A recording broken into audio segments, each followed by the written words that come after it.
A kingdom where power is absolute and mercy is rare, a barefoot peasant girl dares to challenge a king. The crowd gasps as she steps forward, accepting his mockery with unwavering eyes that seem to hold secrets darker than the castle's deepest dungeons. No one expects what happens next. In mere moments, the mighty king is on his knees, disarmed by a common girl whose hands should know only the touch of soil and wool, not the deadly precision of steel. But this is no ordinary peasant, and this is no ordinary duel. As she leans close to the defeated monarch, her whispered words drain all color from his face. The courtyard falls silent, the air thick with unspoken history and buried truths. What could a simple commoner possibly know that would make a king tremble? What connection binds these two souls, one crowned with gold, the other marked by hardship, in a dance of secrets 15 years in the making? The answer will shake a kingdom to its very foundations, exposing a betrayal so profound that no throne can stand unchallenged before its revelation. For when oaths are broken and heroes forgotten, sometimes justice arrives in the most unexpected form.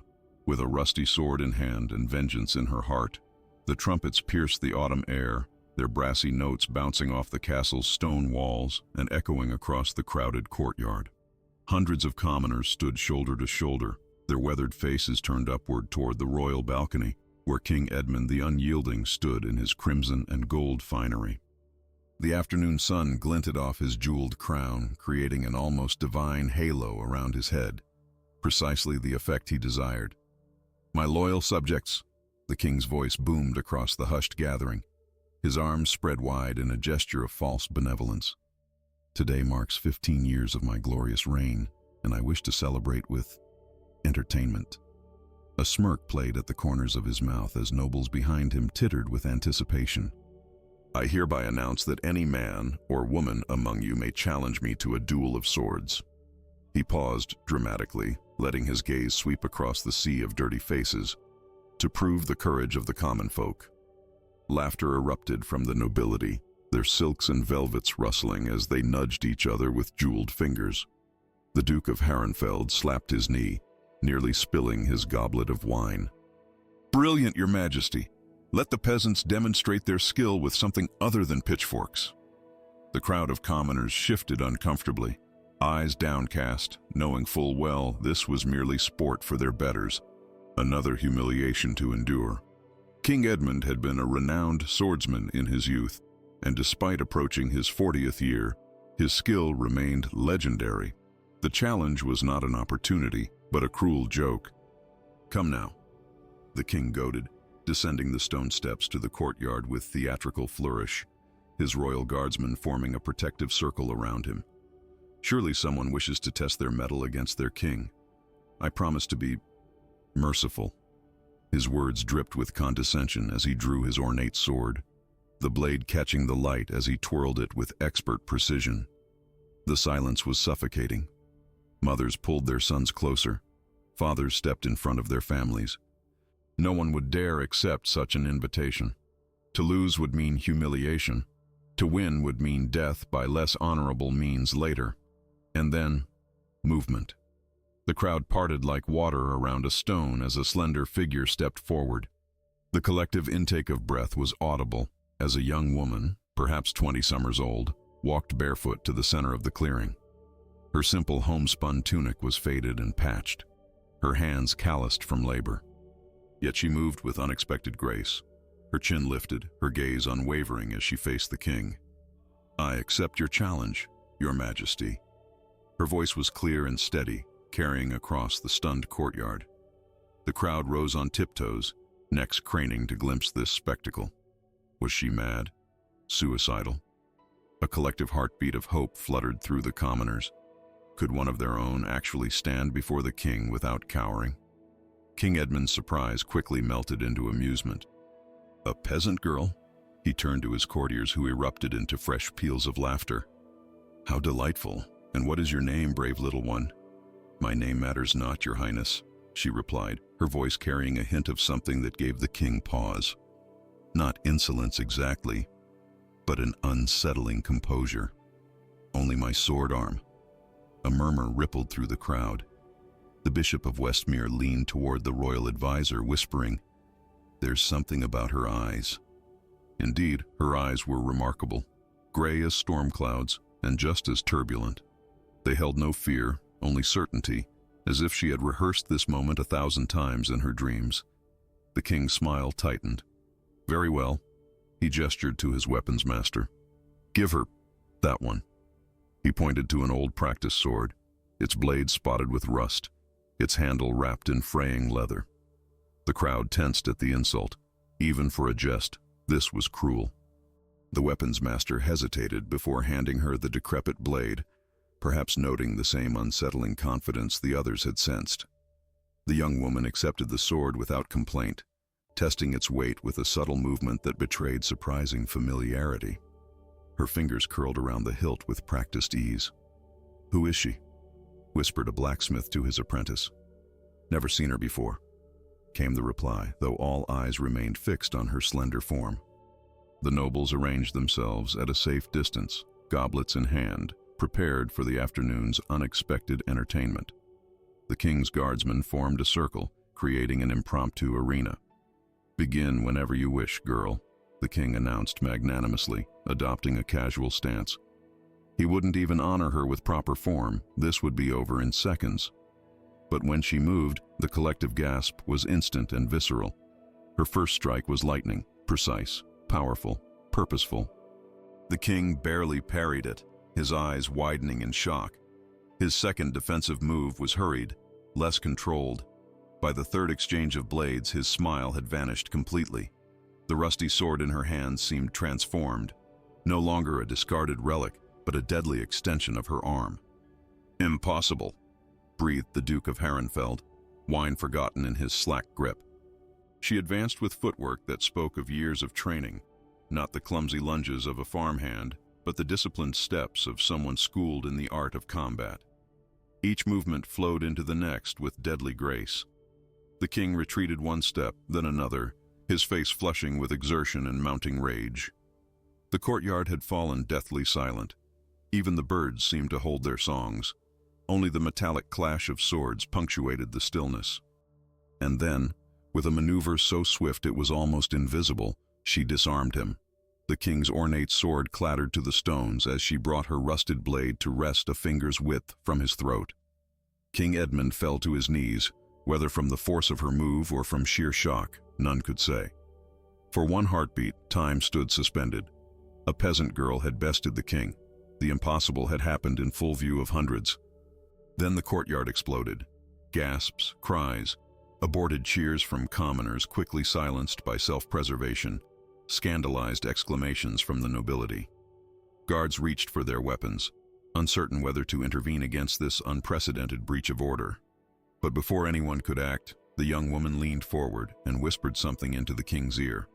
Words meant only for him. Whatever she said drained all color from his face. His eyes widened in recognition, then terror. "Hold!" he shouted to the approaching guards, his voice strangely hoarse. "Do not touch her!" The mysterious words had transformed him. The king, who moments before had been the picture of arrogant authority, now knelt trembling before a barefoot peasant girl, looking as though he had seen a ghost. What terrible secret could a common girl possibly know to render a king speechless? The murmur that began as a ripple through the courtyard swelled into a roaring tide. Nobles clutched at each other, ladies fanned themselves vigorously to ward off fainting spells, and common folk exchanged wide-eyed glances, barely daring to breathe. The unthinkable had happened. A barefoot peasant girl had brought the mighty King Edmund to his knees, and now he knelt before her, ashen-faced and trembling. "Guards!"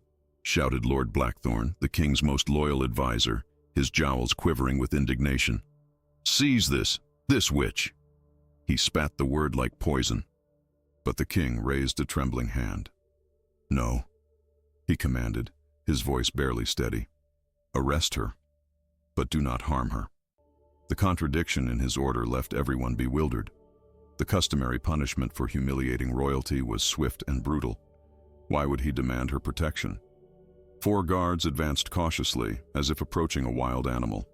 The girl surrendered the rusted sword without resistance, yet her eyes, those unsettling storm-gray eyes, never left the king's face. She allowed herself to be shackled, maintaining a dignity that seemed utterly incongruous with her ragged appearance. The crowd parted once more as she was led away, their whispers growing bolder with each step. Did you see how she moved? Like she was born with a blade in hand. No simple farm girl could fight like that. The king recognized her. Did you see his face? They say she's a changeling, left by the Fey folk. Nonsense. She's clearly the bastard daughter of a nobleman. The theories multiplied and transformed, each more outlandish than the last. By the time the peasant girl had been escorted inside the castle walls, the rumors had already begun their journey to the farthest villages. A miller's apprentice slipped away to spread word at the harbor tavern. A spice merchant whispered the tale to his wife, who would surely tell her sister in the next county. Before sunset, half the kingdom would know that King Edmund the Unyielding had been defeated by a commoner, and a woman no less. Inside the great hall, chaos reigned. The king had retreated to his private chambers, leaving the nobility to bicker amongst themselves like crows fighting over carrion. Lady Eleanor, the king's cousin, demanded the girl's immediate execution. "This mockery cannot stand," she proclaimed, her jeweled fingers clutching her pearl necklace. "The common folk will think they can challenge authority with impunity." Duke Herrenfeld, still shocked by what he had witnessed, shook his graying head. "We must know who trained her. No peasant moves like that. Someone has conspired against the crown." The Bishop of Westmere stroked his beard thoughtfully. "Perhaps we should consider that God has sent us a sign. This girl may be an instrument of divine will." "Divine will?" scoffed Baron Thornfield. "She's clearly a foreign spy. Look at those eyes, gray as northern steel. I'd wager she's from the Eastmark Mountains." Their theories were as numerous and varied as those of the common folk outside, though tinged with greater fear. For if a peasant could challenge a king and live, what other certainties might crumble? Meanwhile, in a small antechamber guarded by two of the king's most trusted men, the mysterious girl sat alone. Her shackles rattled softly as she adjusted her position on the wooden bench. Unlike most prisoners facing royal judgment, she showed no signs of terror. No tears streaked her dirt-smudged face. No tremors shook her slender frame. Instead, she waited with the patience of someone who had planned for this moment for a very long time. Outside her door, the guards exchanged uneasy glances. "Have you ever seen His Majesty so disturbed?" whispered the younger guard. "Never," replied his companion, a veteran of 3 wars. "Not even when we were ambushed at Ravencliff Pass." Inside his private chambers, King Edmund paced like a caged beast. Sweat beaded on his forehead despite the cool autumn air that drifted through the open window.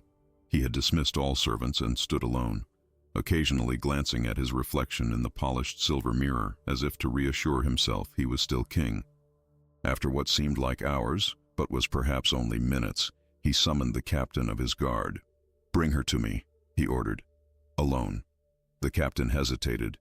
"Your Majesty, protocol demands that—" "Damn protocol," the king snapped. "Do as I command."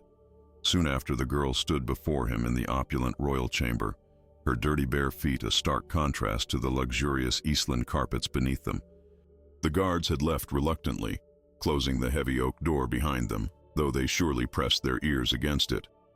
For a long moment, king and peasant regarded each other in tense silence.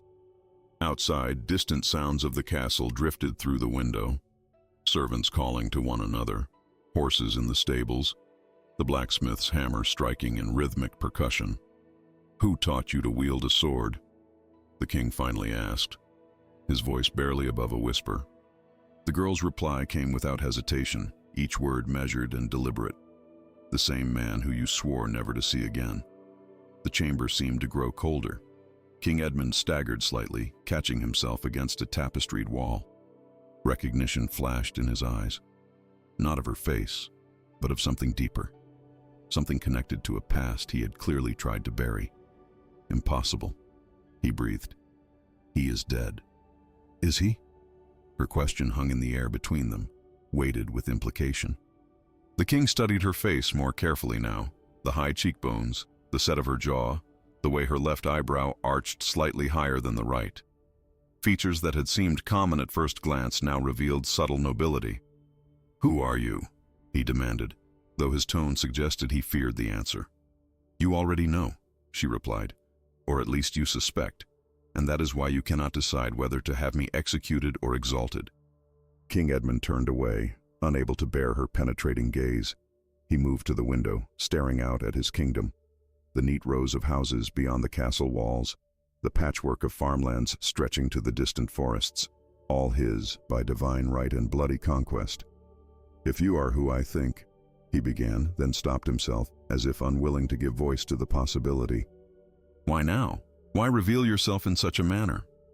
"Because a private audience with the king is not granted to barefoot peasant girls," she answered simply. "But a victory in your public challenge could not be ignored, even by you." The logic was irrefutable, and the king's shoulders sagged slightly with the weight of realization. This girl, this seemingly insignificant commoner, was connected to something in his past, something he had tried desperately to forget. There was a knock at the chamber door. "Your Majesty?" called Lord Blackthorn's voice. "The council demands answers. The nobles are in an uproar." King Edmund straightened, composing his features into a mask of royal authority. "Tell them I will address their concerns shortly," he called back. Then turning to the girl, he lowered his voice. "You will be taken to a secure chamber. Not a dungeon," he added hastily. "You will have comforts, but you must remain there until I decide what to do." She nodded once, unsurprised by his decree. As guards entered to escort her away, the king found himself unable to look away from her, this living embodiment of a secret he had thought safely buried. Who was this mysterious young woman who had shattered the peace of his reign with a rusty sword and a few whispered words? Outside, as night began to fall on the kingdom, the taverns filled with excited chatter, the monasteries buzzed with theological debate, and in the poorest hovels, the common folk whispered of hope. For what connection could possibly exist between their king and a barefoot peasant girl who fought like a warrior born? Beyond the stone walls of the castle, the kingdom pulsed with whispers. Like wildfire in a summer drought, the tale of the peasant girl and the king spread from mouth to eager ear, transformed with each telling. By nightfall, every tavern, market square, and humble hearth buzzed with speculation. At the Prancing Stag, the largest tavern in the township that huddled at the castle's feet, patrons stood 3 deep around weathered tables. Ale flowed freely as tongues loosened, emboldening even the most cautious to voice their thoughts. "I saw it with me own eyes," declared Marta, a stout washerwoman whose position at the castle laundry had afforded her a glimpse of the spectacle. She thumped her mug for emphasis, sending amber droplets flying. Quick as a cat she was, made His Majesty look like a fumbling squire on his first day of training. "Witchcraft, more likely," muttered an elderly cobbler, crossing himself hastily. "No woman should move like that with a sword. Against nature it is." A burly blacksmith named Rowan laughed heartily, his massive chest heaving beneath his soot-stained tunic. "Witchcraft! Bah! I'll tell you what it was. Justice! How many years have we bent our backs under his taxes? How many sons have died in his wars? Perhaps the Almighty finally sent us a champion." His words were dangerously close to sedition, yet none present contradicted him. Instead, several patrons raised their mugs in solemn salute. Near the hearth, a group of merchants who had traveled from the eastern provinces leaned forward, eager for details that might be carried back to their distant homes. "They say she whispered something that turned His Majesty white as new-fallen snow," one commented. "A prophecy, perhaps?" "No prophecy," interjected a spindly youth who served as apprentice to the castle's falconer. "My cousin guards the royal chambers. Says the king asked where she learned to fight, and her answer nearly made him faint dead away." The tavern fell silent, all eyes turning to the boy. "Well?" demanded an impatient voice from the back. "What did she say?" The apprentice savored his moment of importance, drawing out the pause before replying in a hushed tone. "Said she was taught by someone the king swore never to see again." This revelation set off a fresh explosion of theories. Some claimed she must be the daughter of a disgraced knight. Others insisted she was the king's own bastard child, trained in secret by a vengeful former lover. The wilder speculations suggested she was the ghost of Queen Elspeth, the king's mother, returned to avenge some ancient wrong. Miles away in the farming village of Oak Hollow, the tale had taken on different colors. Gathered around a communal fire, villagers spoke in hushed, reverent tones of a maiden blessed by angels, sent to humble the proud king as a divine message. My sister's husband's brother was there, insisted a gray-bearded farmer. Says her feet never touched the ground when she fought. Hovered she did, like the Holy Spirit itself guided her sword arm. A midwife clucked her tongue skeptically.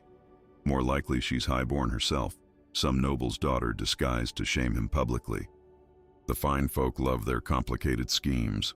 Meanwhile, in the gilded halls where knights gathered, the mood was tense. These men had dedicated their lives to blade and honor, sworn to uphold the king's authority, that an untrained commoner, a woman no less, could best their liege lord was an affront to everything they believed. We should demand she face a true test, growled Sir Roderick, a battle-hardened knight with a scar bisecting his face from forehead to jaw. Put her against one of us. I volunteer my sword. We'll see how well she fares then. And if she defeats you too? Asked Sir Galen, younger but no less fierce. What then? Would we execute her for her skill? That hardly seems honorable. Their debate grew heated, some calling for her immediate trial as a spy or assassin, others insisting on learning the truth of her origins first. The divide reflected a deeper fracture forming throughout the kingdom, those who saw her as a threat to order, and those who welcomed the disruption she represented. Inside the castle itself, servants whispered in corners and alcoves, stopping their hushed conversations whenever footsteps approached. Kitchen maids invented excuses to deliver food near the chambers where the mysterious girl was held. Stable boys volunteered for extra duties that might bring them closer to the East Wing where rumors placed her. Even Lady Cecilia, the king's own sister, sent her handmaiden to gather whatever scraps of information could be found. Is she beautiful? The lady had asked. Does she carry herself like nobility or truly like a peasant? These details matter greatly. The royal guards, normally stoic and close-mouthed, found themselves drawn into speculation. Those who had witnessed her skill firsthand spoke with reluctant admiration.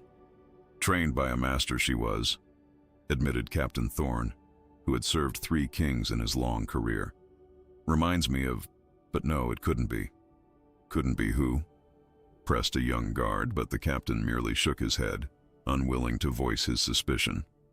As midnight approached, the castle settled into an uneasy quiet, yet one unlikely visitor still moved through its shadowed corridors. Master Aldrich, the king's elderly advisor and keeper of the royal records, made his way with cautious steps toward the chamber where the girl was kept. His joints ached with the dampness of the autumn night, forcing him to pause occasionally to catch his breath. The 2 guards stationed outside her door straightened as he approached. "His Majesty sent you, sir?" one asked skeptically, eyeing the ancient counselor. "Indeed," Aldrich lied smoothly, his wrinkled face betraying nothing. "He wishes me to assess certain matters regarding our guest." The guards exchanged glances but stepped aside. They had no orders to deny the king's trusted advisor entry, and questioning him too firmly might be seen as disrespect. Inside the chamber, the girl sat cross-legged on a simple bed. She had been provided clean clothing, a plain dress of undyed wool, but had refused the offered bath. The dirt of the field still smudged her face and arms, as if she wore it as deliberate reminder of her claimed origins. She showed no surprise at the old man's entrance, merely raising her eyes to meet his rheumy gaze. "You should not be here," she said simply. Aldrich closed the door behind him and approached slowly. "I recognized you," he whispered, his voice trembling not with age, but with emotion. "In the courtyard. Not at first, but when you moved." He shook his head in wonder. "You have his stance, his precision, and when I looked closer, I saw it in your face as well." The girl remained silent, her expression revealing nothing. "If the king discovers who you truly are," the old man continued, "nothing will be as before. The realm itself could fracture. You must know this." At this, the faintest smile touched her lips, tinged with melancholy rather than triumph. Perhaps it should. Aldrich lowered himself carefully onto a wooden stool near the bed, joints creaking in protest. "Child, whatever vengeance you seek—" "Not vengeance," she interrupted, her voice suddenly fierce. Justice, truth, recognition of a debt unpaid. The old counselor studied her face, the determination etched in every line, the unwavering conviction in her storm-gray eyes. He had served the crown for over 50 years, through wars and plagues, marriages and births, conspiracies and betrayals. He had witnessed the rise and fall of noble houses, had helped bury secrets that could destroy the kingdom. But this girl, this secret made flesh. She represented perhaps the greatest threat of all, or possibly, though he scarcely dared think it, she might be its salvation. The people are already claiming you as their champion, he said carefully. Songs are being composed in taverns, prayers offered in your name in the village chapels. You've become a symbol overnight. I did not come for their adoration, she replied, though something flickered in her eyes. Uncertainty, perhaps, or the weight of unexpected responsibility. Intended or not, you carry it now. Aldrich rose slowly, bones protesting. The king will not sleep tonight. By morning, he must decide your fate, and with it, perhaps his own. As the old man turned to leave, she called after him softly, "You knew my father well, didn't you?" Aldrich paused at the door, his hand trembling slightly on the iron handle. Without turning, he whispered, "Better than most. Better than the king ever did, despite everything." Then he was gone, leaving her alone with the weight of her identity, a secret powerful enough to make an old man risk treason merely by acknowledging its existence. Outside her window, a sliver of moon emerged from behind drifting clouds, casting pale light across the kingdom. In that same light, common folk looked up from their humble dwellings and wondered what the new day would bring. For the first time in many years, they dared to imagine change. Dawn broke reluctantly over the kingdom, pale fingers of light stretching across a restless land. Within the castle, servants moved with unusual haste, their whispers carrying an edge of anticipation. Something momentous was brewing. They could sense it in the tense atmosphere, in the clipped tones of the nobles, in the way the guards gripped their spears with white-knuckled hands. King Edmund had not slept. The dark shadows beneath his eyes testified to a night spent in tormented contemplation. As the first light filtered through the stained glass windows of the great hall, he summoned his most trusted advisors and the highest-ranking nobles to attend him. The hall filled quickly, curiosity overcoming even the customary lethargy of the aristocracy at such an early hour. "Bring her," the king commanded, his voice hoarse from lack of sleep. A hush fell over the assembly as 4 guards escorted the mysterious peasant girl into the hall. She had been given fresh clothing, a simple blue dress befitting a merchant's daughter rather than royalty. Yet she carried herself with such natural dignity that several nobles exchanged troubled glances. Despite a night in confinement, she appeared remarkably composed, her storm-gray eyes clear and unflinching. The king sat rigidly upon his throne, fingers drumming an erratic rhythm against the carved armrests. "You will now reveal your identity," he declared, the command echoing in the vaulted chamber. "To me and to this assembled council, no more riddles, no more secrets." Those gathered leaned forward, straining to catch every word. Old Master Aldrich stood in the shadows near a pillar, his weathered face carefully blank despite the rapid beating of his heart. The girl regarded the king steadily for a long moment. Then, with deliberate slowness, she reached for the sleeve of her right arm. A collective breath was held as she pushed the fabric upward, past her elbow, revealing a forearm that bore an unusual mark. A scar in the distinctive shape of a crescent moon, the tissue silvery against her sun-darkened skin. A gasp rippled through the older members of the court. Lady Morgause, the king's elderly aunt, pressed a trembling hand to her lips. Lord Blackthorne muttered an oath under his breath. Even the normally impassive Captain Thorne paled visibly. They knew that mark. Not a random scar, but a deliberate brand. The symbol of a noble house thought extinguished 15 years ago. The king stared at the crescent moon scar, unable to mask his shock. His complexion, already pale from his sleepless night, turned ashen. He gripped the throne with such force that his knuckles gleamed white against the dark wood. "Impossible," he whispered, though the evidence stood before him, undeniable. Among the younger nobles, confusion spread. Duke Herrenfeld's son, barely 20 summers old, leaned toward his father. What does it mean? He asked in a stage whisper that carried in the tense silence. The Duke silenced him with a sharp gesture, his own face grave. This was no moment for explanations. The revelation carried implications that could shake the very foundations of the realm. The mark of the House of Lunargent, murmured Lady Cecilia, the king's sister, her voice carrying despite its softness. But they were all dead? The girl interjected, her clear voice cutting through the whispers like a blade. Is that what you believe, Your Highness? What you were told? What all of you were told? Her gaze swept the assembled nobility, many of whom now avoided her eyes. The king attempted to regain his composure, sitting straighter on his throne. Those who knew him best could see the effort it cost him to maintain his royal dignity. The revelation of the crescent moon scar had struck him like a physical blow, connected to a past he had clearly hoped would remain buried. That mark could be counterfeited, Lord Blackthorne declared, stepping forward with his hand on his sword hilt. A convenient scar to support whatever claim this impostor wishes to make. Several knights nodded in agreement, grateful for this lifeline of doubt. But the eldest among them remained silent, their faces betraying recognition that went beyond a simple mark on skin. It is not merely the scar, said ancient Lady Morgause, rising from her seat with the aid of her cane. She approached the girl with halting steps, peering into her face with rheumy eyes. Look at her features, the set of her jaw, the arch of her brow.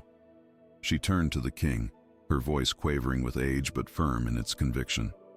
You see it too, nephew. You cannot deny it. Edmund flinched visibly at his aunt's words. His gaze flickered between the girl's face and her exposed scar, as if connecting pieces of a puzzle he desperately wished to leave incomplete. The tension in the great hall was palpable. Knights shifted uncomfortably, hands never straying far from their weapons. Ladies exchanged meaningful glances behind fluttering fans. The younger nobles, sensing momentous events unfolding but lacking the context to understand them fully, watched with wide eyes and bated breath. Outside the castle walls, the common folk had begun gathering. Word had spread overnight that the king would pass judgment on the mysterious swordswoman this morning. Hundreds pressed against the gates, eager for news. Guards stationed along the walls reported that more villagers streamed in from outlying areas, abandoning their morning chores to witness whatever might transpire. Inside, the king struggled visibly with his response. His authority demanded immediate dismissal of this threat to his narrative. Yet the evidence before him, the scar, the face, the undeniable skill with a blade, spoke of truths he could not easily refute. Even if you are who your mark suggests, he finally said, his voice low and dangerous, what proof have you of any claim or grievance? House Lunargent was found guilty of high treason. Their lands were forfeit, their titles revoked, their very name forbidden to be spoken. He leaned forward, eyes narrowing. Their fate was justice, not murder. A tense silence followed his words. Many of the older nobles averted their eyes, unwilling to meet the girl's steady gaze or the king's challenging one. The history he referenced was not one the kingdom recounted with pride. Justice? The girl's voice remained calm, though her eyes flashed with suppressed emotion. Is that what you call it when an entire noble house is condemned without trial? When women and children are given no opportunity to defend themselves? When loyal servants who had committed no crime are executed alongside their masters? Her words hung in the air like a sword. Several of the younger nobles looked to their elders in confusion, clearly hearing details of this history for the first time. You speak of matters beyond your understanding, the king growled, color returning to his face in angry patches. Do I? The girl stepped forward, ignoring the warning movement of the guards. Then explain to all assembled why the sight of this scar affects you so deeply. Explain why you trembled when I whispered to you yesterday. Explain why you did not simply have me executed for my insolence, as would be your right. From the edges of the hall, the people pressed closer. Not just nobles now, but servants, squires, and pages who had abandoned protocol to witness this extraordinary confrontation. Even the guards seemed torn between their duty to maintain order and their desire to hear every word. Master Aldrich stepped from the shadows, his aged voice carrying surprising strength. Perhaps, Your Majesty, it would be wise to continue this discussion in private council. There are matters of historical delicacy that— No, interrupted the girl firmly. No more secrets. No more private councils where truth is smothered for convenience. She turned to address the entire hall. My name is Elena of House Lunargent. My father was Lord Commander Reynard, the king's own battlemaster and closest friend. The name fell like a thunderclap in the hall. Younger knights and nobles looked confused, but the older generation reacted with visible shock. Captain Thorne actually staggered back a step, while Lady Morgause clutched at her heart. Reynard the Steadfast, whispered someone in the crowd, the hero of Blackmire Pass. The king rose from his throne, face contorted with a complex mixture of emotions, rage, fear, and something that might almost be grief. Enough, he shouted. This audience is concluded. Guards, return the prisoner to her chamber until I determine. Until you determine how best to silence me? Elena challenged, standing her ground even as guards moved to flank her. As you silenced my father when he discovered your betrayal. As you silenced the truth of what really happened 15 years ago. The great hall erupted in a cacophony of voices. Guards hesitated, unsure whether to follow their orders or wait for clarification. Nobles argued amongst themselves, some demanding the girl be removed immediately, others insisting her claims be heard. In the midst of this chaos, King Edmund stared at Elena, his expression haunted by ghosts long buried. The crown suddenly seemed heavy on his brow, the throne beneath him unsteady. What terrible truth lay behind the crescent moon scar? What connection bound this mysterious young woman to the king's troubled past? And how many others would be swept into the coming storm? The royal courtyard, so recently the stage for an unprecedented humiliation, now transformed into an impromptu court of judgment. Canvas awnings had been hastily erected to shield the king from the autumn sun, their crimson and gold fabrics snapping in the brisk wind.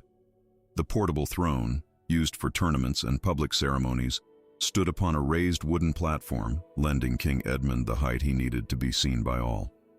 And there were many to see him. Word had spread like wildfire through the kingdom. Commoners had abandoned fields and workshops, traveling for miles to witness this extraordinary event. They pressed against one another, a sea of weathered faces and homespun clothing that stretched to the very walls of the castle. Guards struggled to maintain order, their usual intimidating presence diminished by the sheer number of spectators. Make way for His Majesty." The herald's voice barely carried over the din as King Edmund emerged from the castle, flanked by his personal guard. He wore his ceremonial armor, polished steel inlaid with gold, a scarlet cape flowing from his shoulders, projecting strength when he perhaps felt most vulnerable. The nobles had been arranged closest to the platform, seated on benches according to rank. Their fine silks and velvets created a barrier of color and wealth between the monarch and his common subjects. Many fanned themselves nervously, exchanging whispers behind gloved hands. "He's taking an enormous risk," murmured Lady Cecilia to the Duchess of Westervale. "The girl should have been dealt with privately." "Perhaps he had no choice," replied the Duchess, her shrewd eyes taking in the restless crowd. "The rumors have grown too powerful. Better to crush them publicly than let them fester." As the king took his seat, a hush fell over the assembly. All eyes turned to the castle entrance, where 4 guards now emerged escorting Elena of House Lunargent. She walked with head high, unbound and unshackled, another break from tradition that did not go unnoticed. In the harsh daylight, the contrast between her simple appearance and her extraordinary claim was even more striking.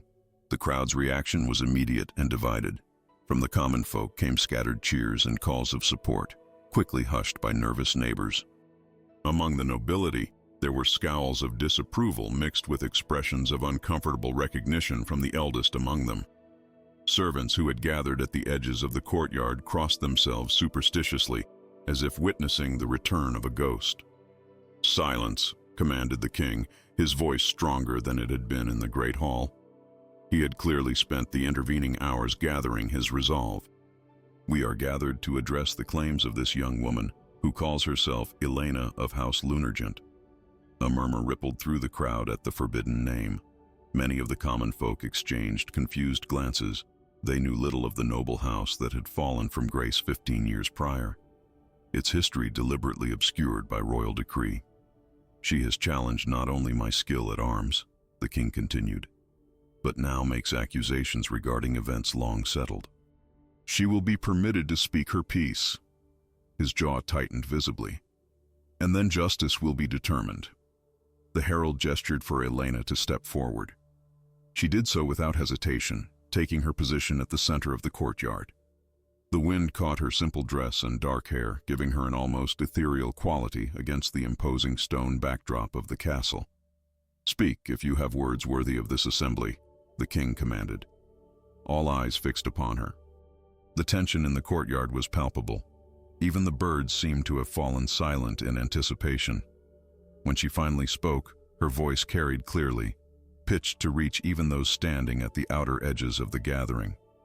15 years ago, she began, my father, Lord Commander Reynard of House Lunargent, discovered a terrible truth, a truth that would have destroyed the trust of every person in this kingdom.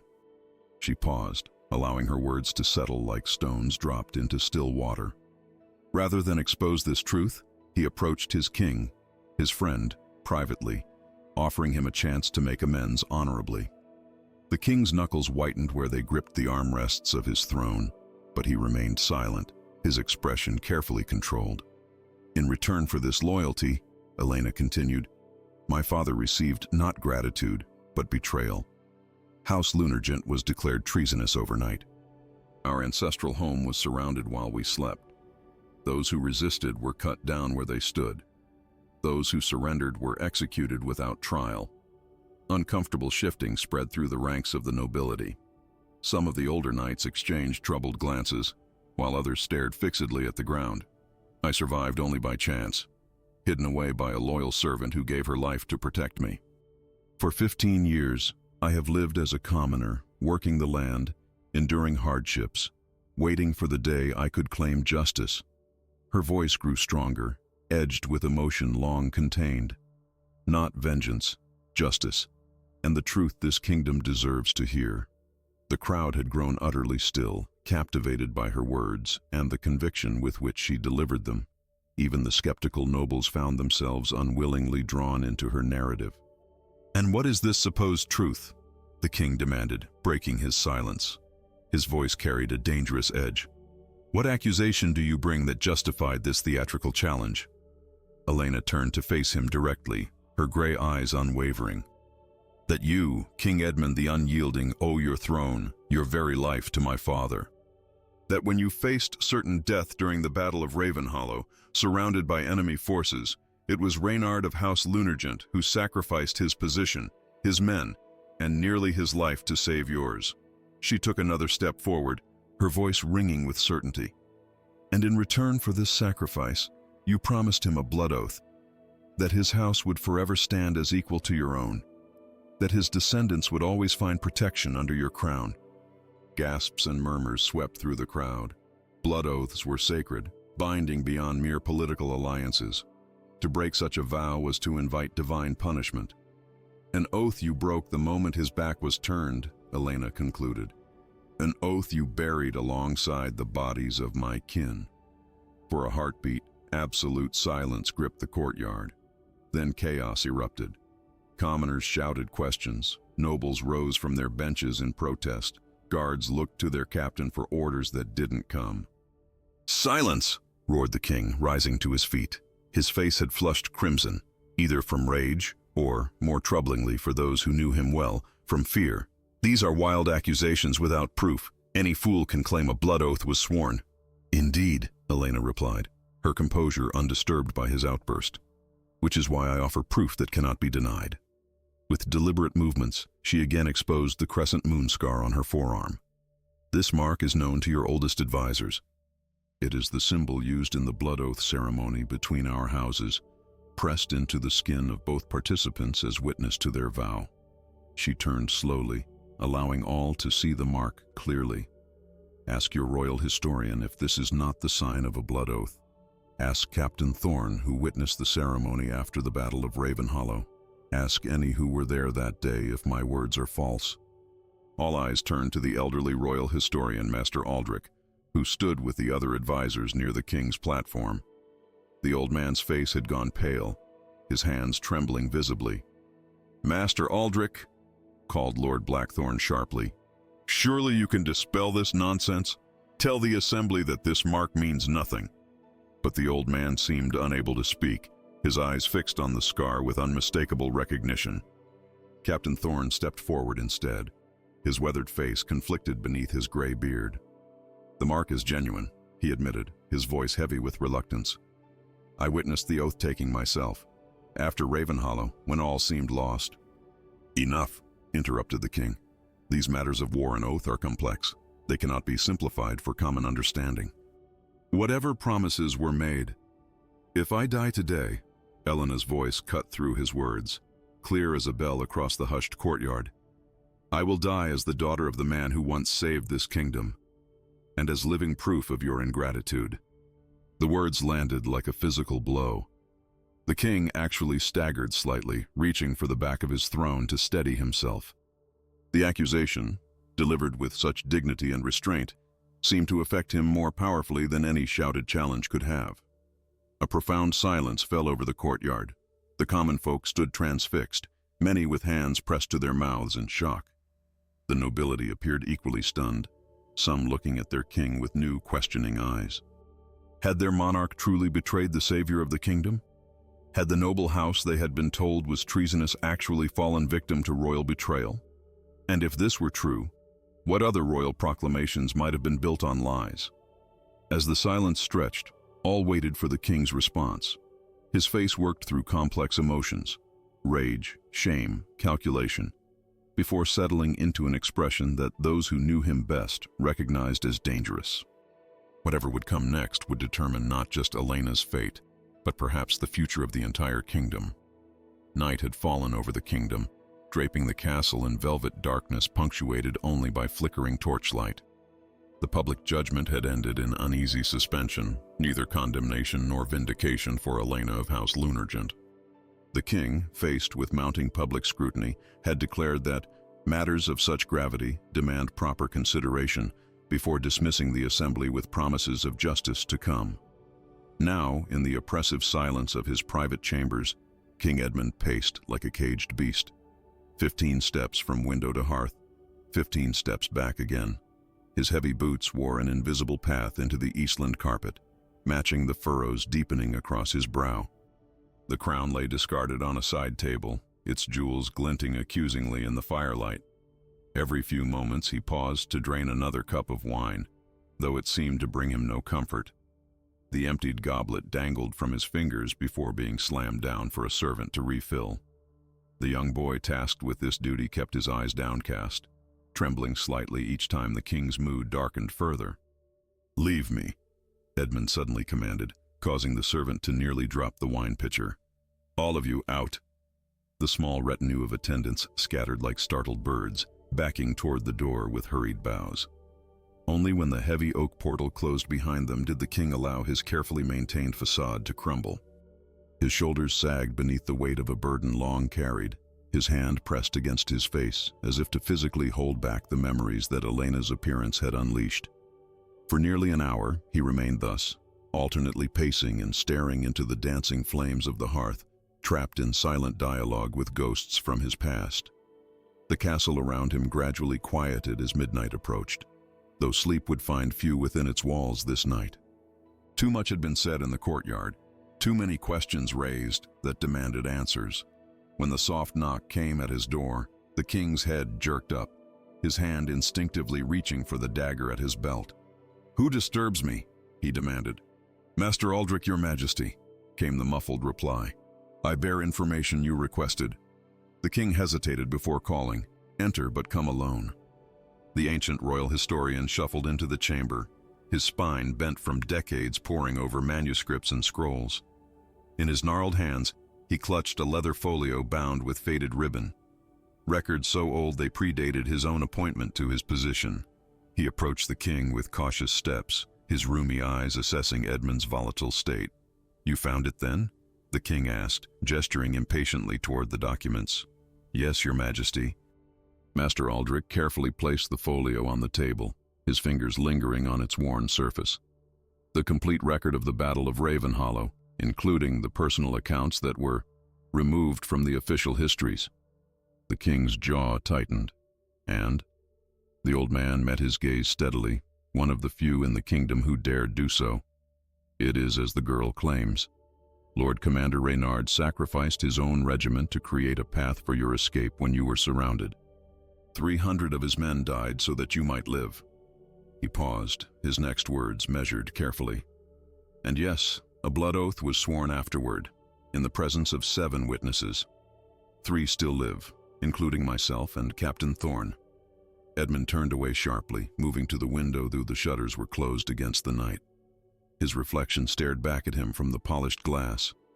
A man still in his prime, powerful and feared, yet suddenly appearing oddly diminished. It was wartime, he said at last, his voice low. Promises made in the heat of battle, in the shadow of death. They cannot always bind us in times of peace. A blood oath is not a mere promise, Your Majesty. Aldrich replied softly. It is binding before gods and men alike. The mark you both bear. He gestured toward the king's left forearm, where beneath layers of fine fabric lay a scar identical to Elena's. I know what it means, Edmund snapped, whirling back to face the old man. I have lived with the weight of it for 15 years. His composure fractured further, voice dropping to a haunted whisper. But what choice did I have? When Reynard discovered the truth about the Northern Territories, about the villages we sacrificed to secure our alliance with Westmark, he came to you privately, Aldrich finished for him, as a friend, not as an accuser. He threatened everything we had built. The king slammed his fist against the table, causing the wine pitcher to topple. Red liquid spilled across the ancient records like blood seeping into history itself. The kingdom was finally stable after years of war. The people were beginning to prosper. If word had spread of what we had done, what sacrifices were necessary, was it necessary to execute an entire noble house? The historian asked, his quiet voice somehow more damning than any shout. Women? Children? Servants who knew nothing of politics or war? The king's face contorted with a complex mixture of rage and something that might almost be remorse. I gave the order to arrest Reynard alone. What happened afterward? He shook his head. Lord Blackthorne assured me there was resistance, that they left no choice. And you chose to believe that convenient account, Aldrich observed. His age and position granted him freedoms of speech few others would dare exercise. Because it solved your problem neatly. The only man who knew your secret, silenced forever. His family, potential avengers, eliminated. The lands and wealth of House Lunargent redistributed to secure the loyalty of other nobles. Edmund sank heavily into his chair, suddenly looking every day of his 40 years and more. And now his daughter returns like a specter from the grave, wielding not just a sword but the most dangerous weapon of all, truth. He laughed bitterly. The gods have a cruel sense of justice. Master Aldrich studied the king's face, the man he had served loyally through peace and conflict, the boy he had once tutored in history and governance. What will you do now, Your Majesty? The question hung in the air between them, weighted with implication. The castle might have seemed quiet, but both men knew that beneath the surface, forces were already moving. Nobles whispering in shadowed corners, commoners gathering in taverns to debate what they had witnessed, soldiers questioning orders they had followed without thought for years. I could have her killed, Edmund mused, voice distant as if testing the words. A quiet death in her cell, blamed on some malady or perhaps suicide driven by the shame of her exposed lies. Aldrich did not respond, but his disapproval was palpable in the silence. But it would change nothing now, the king continued, running a hand across his face. The questions have been raised. The doubt has been planted. Too many heard her words today, words that struck them as sincere. He reached for his wine cup again, found it empty, and cast it aside with a growl of frustration. Already, I hear whispers that parts of the court are rallying behind her. Young Lord Devereux and his friends see in her a symbol of resistance to the old order. Lady Morgause openly weeps at the mention of Reynard's name, reminiscing about his honor and valor for any who will listen. The kingdom stands at a crossroads, Aldrich observed. What was buried for 15 years cannot be covered again so easily. The king's expression hardened, calculation replacing vulnerability. Then perhaps I must embrace a different strategy, admit certain errors of judgment, express regret for overzealous subordinates who exceeded my commands, offer the girl some compensation, a minor title perhaps, to appease her sense of justice without surrendering too much power. And if she refuses such half measures, the historian asked, if she demands the full truth be told? A dangerous glint appeared in Edmund's eyes. Then she will learn why they call me the Unyielding. Outside the king's chambers, the castle hummed with suppressed tension. Guards stood at their posts with unusual alertness. Servants hurried through their duties with downcast eyes, and nobles who would normally have retired hours ago clustered in small groups, voices hushed but urgent.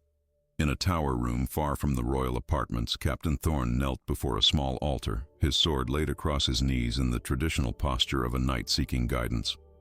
The hardened soldier who had faced countless battles without flinching now found himself torn between his oath to his king and the memory of a blood vow he had witnessed long ago. The candle before him cast shifting shadows across his troubled face as he whispered ancient prayers for wisdom. Meanwhile, in the eastern wing, young lords and ladies gathered in Lord Devereux's chambers, their excitement barely contained as they debated the day's revelations. If what she claims is true, a nobleman's daughter whispered fervently, then everything we've been taught about the king's rise to power is built on lies. My father says it's sedition to even discuss such things. Another replied, though she made no move to leave the treasonous gathering. Lord Devereux himself leaned against the window embrasure, his handsome face thoughtful in the moonlight. Truth or falsehood, one thing is certain. The kingdom awakened to something new today. A challenge to authority that cannot be undone, regardless of what happens to the girl herself. As these currents of discord flowed through the castle, King Edmund faced the longest night of his reign, torn between confession and renewed deception, between the weight of a broken oath and the fear of losing his crown. By dawn, he would need to choose his path, but would he find the courage to embrace truth, or would he attempt to silence it once and for all? Morning arrived with leaden skies and a chill that seeped through the castle's ancient stones, matching the somber mood that had settled over the kingdom. Servants moved through corridors with hushed voices and cautious steps, exchanging significant glances as they performed their duties. The ordinary rhythm of court life had been disrupted, replaced by an atmosphere thick with anticipation and dread. In the knights' quarters, unusual divisions had formed overnight. The younger knights gathered around Sir Galen, their voices animated despite the early hour. "I've heard the girl speaks true," said one, a fresh-faced knight barely past his squirehood. "My father served under Lord Commander Reynard at Ravenhollow. He always said the official account of the battle never matched what he witnessed." "Careful, Roland," warned another, glancing nervously at the door. "Such talk borders on treason." Sir Galen leaned forward, his voice low but intense. "Is it treason to question whether justice was done? House Lunargent was condemned without trial, their lands seized, their name forbidden. If this was built on falsehood, do we not have a duty to truth?" Across the room, the older knights clustered around Sir Roderick, their weathered faces grim. "The king's authority cannot be challenged by a slip of a girl with wild claims," the scarred knight insisted. "Order must be maintained. Without it, the realm descends into chaos." "But if she speaks truth," began another veteran cautiously. "Truth?" scoffed Sir Roderick. "Truth is what maintains peace. Truth is what prevents our enemies from exploiting weakness. If His Majesty determined that House Lunargent posed a threat, then that was the necessary truth for the kingdom." The divide was not limited to the knights' quarters. Throughout the castle, similar conversations unfolded. In the kitchens, the stables, the servants' halls, and most significantly, among the nobility who broke their fast in tense clusters throughout the great hall. Lord Devereux, heir to the western provinces, had become the unofficial leader of those sympathetic to Elena's cause. "My father always spoke of Lord Commander Reynard with the highest respect," he told his growing circle of allies. "Said he was the most honorable man ever to serve the crown. His sudden fall from grace never sat right with many of the old guard. Lady Cecilia, the king's own sister, moved between these factions with practiced diplomatic skill, her face betraying nothing of her personal thoughts. Yet keen observers noted she spent more time among those who seemed to favor Elena's claims than with the king's staunchest defenders. Beyond the castle walls, the situation grew even more volatile. In the township taverns, new ballads had sprung up overnight, songs of a noble daughter returning to claim justice, of a king's betrayal, of oaths broken and honor forsaken. The ballad of the crescent moon spread from the prancing stag to the king's rest to the broken shield, each rendition growing more elaborate, more accusatory. "They'll be singing it in every village from here to the northern borders by week's end," reported the captain of the city watch, his expression grave as he addressed Lord Blackthorne in a secluded alcove. "The common folk have turned the girl into a living legend. They say she's blessed by the gods, sent to expose corruption in the crown." Lord Blackthorne's face darkened. "Then we must move quickly to end this farce. The king hesitates when he should be decisive." He lowered his voice further. "Arrange for a small contingent of trusted men. If His Majesty won't eliminate this threat, others must act for the good of the realm." The captain shifted uncomfortably. "My lord, to move against the girl without royal command would be doing His Majesty a service he cannot publicly request," Blackthorne finished smoothly. "Sometimes a king must be protected from his own merciful nature." Meanwhile, in a chamber far more comfortable than her previous cell, Elena of House Lunargent sat in quiet contemplation by the window. She had been provided with finer clothes, still simple but of quality material, and her meals came on silver platters rather than wooden trenchers. These small concessions revealed the changing calculations at court, the recognition that she might not be so easily dismissed. A soft knock at her door preceded the entrance of an unexpected visitor. Lady Morgause, the king's elderly aunt, and one of the few remaining members of the previous generation of nobility. "My lady," Elena rose and curtsied, the gesture coming naturally despite her years among commoners. The old woman waved aside the formality. "I knew your mother," she said without preamble, lowering herself carefully into a chair opposite Elena. "Elaine of House Lunargent was the most graceful woman ever to grace this court. You have her chin, but your father's eyes."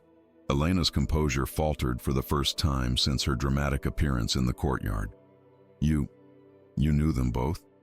"Child, I knew every noble house for 3 generations."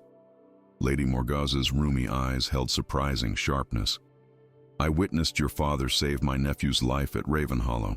I attended the blood oath ceremony afterward." Her gnarled fingers reached out to touch Elena's arm, just above where the crescent moon scar lay hidden beneath her sleeve. "And I mourned, secretly, for it was forbidden to speak of it, when news came of your family's destruction." Elena studied the old woman's face, searching for deception and finding only sorrow and regret. "Why have you come to me now?" "Because the castle divides itself even as we speak," Lady Morgause replied. "Some rally to the king out of loyalty or fear. Others find themselves questioning what they've accepted for 15 years. You have become a banner child, a symbol around which discontent gathers." She leaned forward, her voice dropping to a whisper. "And symbols can be very dangerous to those in power." "I came for justice, not rebellion," Elena insisted. "Justice and rebellion often walk hand in hand through history," the old woman observed wryly. "Edmund has summoned you to a private audience this afternoon. He will offer you gold, lands, perhaps even a minor title. Anything to make you disappear quietly." Elena's expression hardened. "I did not survive 15 years in exile, training every day until my hands bled, to accept a bribe. I expected no less." Lady Morgause nodded with grim satisfaction. "But be warned. Those who cannot buy silence often seek to impose it through other means. Lord Blackthorne especially sees you as a threat that must be eliminated. He was deeply involved in your family's fall and stands to lose everything if the truth emerges." As if to punctuate her warning, raised voices echoed from the corridor outside, guards arguing about who had authority to access the prisoner. Elena and Lady Morgause exchanged alarmed glances as the door burst open to reveal Captain Thorne, his weathered face etched with urgency. "My apologies for the intrusion," he said with a hasty bow to Lady Morgause. "But there is no time for courtesy. There is a plot against your life," he told Elena directly. "Lord Blackthorn has assembled men loyal to him, not the crown. They plan to stage an escape attempt that will end with your death before you can meet with the king." Lady Morgause rose with surprising agility for her years. "You risk much by bringing this warning, Captain." "I risk my honor by remaining silent," he replied grimly. "I stood witness to a blood oath 15 years ago. I will not have more blood on my conscience through inaction." Elena's mind worked quickly, weighing options and dangers. "What of the king? Does he know of this plot?" "His Majesty." Captain Thorne hesitated. "The king's mind is troubled. He sequesters himself with Master Aldrich and old records. Whether he actively sanctions Lord Blackthorn's plan or merely chooses not to see it, I cannot say." Outside the window, Elena could see movements in the courtyard below, guards regrouping, messengers hurrying between different sections of the castle. The machinery of intrigue was in motion, its gears turning inexorably toward confrontation. "The kingdom stands at a precipice," Lady Morgause said, echoing unknowingly the words Master Aldrich had spoken to the king the previous night. "What happens in the next few hours may determine its course for generations." Captain Thorne moved closer, his voice dropping to a near whisper. "There are those loyal to the old oaths, to the memory of your father, Sir Galen and a dozen younger knights, Lord Devereux and his allies among the nobility. If you were to make a public appeal, to tell your full story to all who would listen." "You speak of open rebellion," Elena observed, her face grave. "I speak of truth," he corrected. "Whether it leads to reconciliation or conflict depends on how many are willing to hear it, and how far others will go to silence it." The weight of decision settled on Elena's shoulders. She had come seeking personal justice, the restoration of her family's honor. Now she found herself at the center of a potential civil conflict, with factions forming around her cause and her very presence threatening the stability of the realm. The choice before her was stark: accept whatever compromise the king might offer and retreat into obscurity, or stand firmly for complete truth and risk plunging the kingdom into chaos. What had begun as a personal quest for justice had transformed into something far greater, with consequences that would extend far beyond her own fate. As the three conspirators spoke in hushed tones, planning their next move, the castle continued its inexorable division into rival camps. By nightfall, every person within its walls would be forced to choose a side: loyalty to the crown as it existed, or allegiance to a truth long buried, but now refusing to remain entombed. The great hall of the castle had never seemed so vast and yet so suffocating. Every inch of space was occupied, nobility crowded along the walls, knights standing rigid in their ceremonial armor, servants pressed into corners and alcoves, all straining to witness what many already sensed would be a pivotal moment in the kingdom's history. The massive oak doors had been thrown open to allow commoners to gather in the antechamber beyond, their anxious faces visible in the shadowed archway. King Edmund sat upon the throne, the weight of his full regalia seeming to press him deeper into the carved seat. The crown rested heavily on his brow, and the royal scepter lay across his lap, symbols of authority that suddenly appeared more burden than privilege. His face betrayed little, schooled into the mask of impassivity that 15 years of rule had perfected. But those closest to him could detect the slight tremor in his hands, the tightness around his eyes. Lord Blackthorn stood at the king's right hand, his expression thunderous. The morning's events had not unfolded according to his design. His planned accident for Elena had been thwarted when Captain Thorne unexpectedly assigned his most loyal men to guard her chamber. Even more troubling, several prominent nobles, including Lord Devereux and the influential Duke of Westervale, had publicly requested a formal hearing to address matters of historical significance to the realm. The hall fell silent as Elena entered, flanked not by guards but by Lady Morgause and Master Aldrich, a statement of protection and legitimacy that did not go unnoticed. She wore a simple gown of deep blue, unadorned save for a silver brooch at her throat bearing the crescent moon of her house, a symbol that had been forbidden for 15 years, now displayed openly in defiance of royal decree. Murmurs rippled through the assembly as she approached the throne, her steps measured and dignified. She stopped at the precise distance protocol demanded, neither too close to suggest presumption, nor too far to indicate fear. "Elena of House Lunargent," the king's voice carried through the hushed hall. "You stand before the crown and these assembled witnesses to resolve matters long thought settled." He leaned forward slightly. "I have considered your claims with the gravity they deserve." Lord Blackthorn shifted impatiently beside the throne, his hand never straying far from his sword hilt. Among the knights, subtle divisions were visible. The younger ones clustered near Sir Galen, the veterans behind Sir Roderick, tension evident in their rigid postures. "Before you speak further, Your Majesty," Elena said, her clear voice carrying to every corner of the hall, "I would ask a simple question. Will truth be heard in this hall today, however difficult it may be to bear?" A bold challenge that sent fresh murmurs through the crowd. Lord Blackthorn stepped forward with an outraged expression, but the king raised his hand for silence. "Truth wears many faces," King Edmund replied carefully. "What one perceives as truth, another may see as misunderstanding or deception." "Then let us speak not of perception but of fact," Elena countered. "Did my father, Lord Commander Reynard, save your life at the Battle of Raven Hollow?" The king hesitated, aware of hundreds of eyes upon him. To deny would be a clear lie. Too many veterans of that battle stood present. To admit would open the door to questions he had hoped to avoid. "He did," Edmund finally acknowledged, his voice tight. "Reynard of House Lunargent was a brave warrior who served the crown with distinction." Elena nodded, her expression unchanged. "And following that battle, did you swear a blood oath to him, marked by the crescent moon we both bear?" She gestured toward her arm, then to the king's, where beneath layers of royal garments lay the matching scar. The hall had grown so silent that the distant cawing of ravens outside the castle walls could be heard. Every breath was held, every eye fixed upon the monarch. After what seemed an eternity, the king rose slowly from his throne. The action was so unexpected that even Lord Blackthorn stepped back in surprise. King Edmund moved down the 3 steps of the dais to stand on level ground before Elena, a gesture that violated protocol and sent shockwaves through the assembly.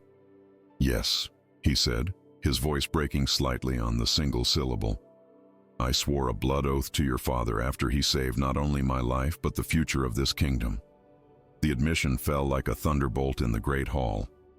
Gasps and exclamations erupted from all quarters. Lady Cecilia pressed her hand to her mouth while Lord Devereux exchanged triumphant glances with his allies. Among the common folk gathered at the entrance, the word spread rapidly, passing from one to another in fervent whispers. "Your Majesty," Lord Blackthorn protested, stepping forward, "these matters of war are too complex for public—" "Silence," the king commanded, not turning to look at his advisor. "I have carried this weight for 15 years. I will bear it no longer." He faced the assembly, shoulders squared despite the evident strain in his features. "It is true. I betrayed the oath I swore to Reynard of House Lunargent." His voice grew stronger with each word, as if unburdening himself of a terrible weight. "When he discovered certain decisions made during the war, actions I had authorized to secure our borders, he came to me not as an accuser, but as a friend." King Edmund closed his eyes briefly, the memory visibly painful. "He offered me a chance to make amends honorably, to acknowledge what had been done and seek reconciliation with those who had suffered. Instead, His voice faltered momentarily. "I chose what seemed the easier path. I gave orders for his arrest, intending to silence a single voice of opposition." He turned back to Elena, speaking directly to her, though his words reached every ear in the hall. "What followed was not my command. Lord Blackthorn, fearing Reynard's influence might spread, expanded the arrest to include all of House Lunargent. When resistance was met, as any noble house would naturally defend against unexpected aggression, he ordered a slaughter that I, to my eternal shame, chose to accept as necessary once done." Lord Blackthorn's face contorted with rage and disbelief. "Your Majesty, you cannot possibly—" "I can, and I will." The king cut him off sharply. 15 years I have lived with this dishonor, telling myself it was necessary for the stability of the realm. 15 years of knowing I betrayed not just an oath, but the finest man who ever served this crown. Tears glistened in his eyes, shocking those who had believed King Edmund the unyielding incapable of such emotion. "I owe my life and my crown to your father," he told Elena, "and I repaid that debt with the destruction of his house and the desecration of his memory." The great hall erupted in a cacophony of voices, outrage, disbelief, vindication, all mingling in a storm of reaction. Knights exchanged shocked glances, nobles whispered urgently to one another, and among the commoners, some openly wept at the unexpected confession. Through it all, Elena stood motionless, her gray eyes fixed on the king's face. When she finally spoke, her voice cut through the din with surprising gentleness. "I did not come for your crown, your majesty," she said, "nor for revenge. I came for the truth and for my father's name to be cleared of the stain of treason." King Edmund nodded slowly. "And you shall have both." He turned to address the entire assembly, his voice regaining the authority of command. "Let it be known throughout the kingdom that House Lunargent was falsely accused. Their lands and titles are hereby restored to the last surviving heir." He gestured toward Elena. "Furthermore, a monument shall be erected to honor Lord Commander Reynard, that all may know of his service and sacrifice." Tears streamed silently down Elena's cheeks, the first sign of emotion she had publicly displayed since her dramatic appearance in the courtyard days before. Not tears of triumph or vindication, but of a deeper, more profound relief.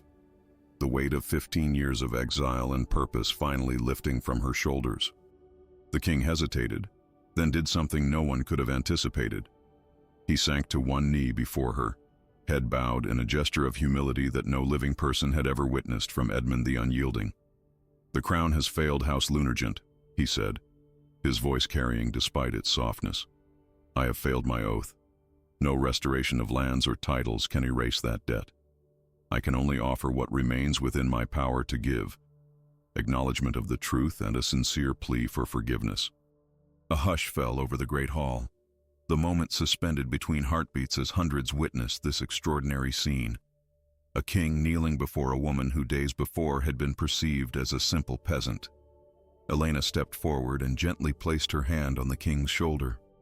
"Truth has no price, your majesty," she said, "and in honoring it, you have begun to repay your debt to my father." As the king rose, the two stood face to face, not as monarch and subject, but as two people bound by history and blood oaths, by tragedy, and perhaps now, by the possibility of reconciliation. Throughout the kingdom, the tale would spread like flame through dry tinder. How a barefoot peasant girl had challenged a king to a duel. How that challenge had unearthed a betrayal 15 years buried. And how, in the end, truth had proven more powerful than crown or sword. Minstrels would craft it into ballads, mothers would tell it to their children, and scribes would record it in the official histories that Master Aldrich would ensure remained uncensored. For generations to come, the people of the realm would remember that no power lasts without truth at its foundation, and that there is no greater strength than the courage to acknowledge one's failings. The humbling of a king had not weakened the crown but strengthened it, reminding all that true authority rests not on fear or deception, but on the honored word and the moral courage to face one's own darkness. What would you have done in Elena's place? After 15 years of exile and hardship, would you have sought vengeance or justice? The line between them often blurs when we've been wronged, yet Elena's true strength came not from her skill with a blade, but from her unwavering commitment to truth. In a world where power often silences justice, it takes extraordinary courage to stand alone against a kingdom built on comfortable lies. Perhaps the most profound lesson from this tale is that no crown, no throne, no authority can stand firmly when built upon the shifting sands of deception. King Edmund discovered that the weight of his betrayal was heavier than his crown, a burden that could only be lifted through humility and acknowledgement of truth. We all face such crossroads in our lives, moments when we must choose between preserving comfortable falsehoods or embracing difficult truths that might change everything. If this story touched your heart, consider what truths in your own life await the courage to be spoken. What oaths, spoken or unspoken, deserve your honor. Remember that true power lies not in dominance but in integrity, and sometimes the greatest victory comes not from conquering others, but from conquering our own fear of facing what we've done. Share this reflection with others who might need its wisdom, and join us again for more tales that challenge the mind and stir the soul. Your support allows these stories of courage, redemption, and truth to reach hearts across the kingdom.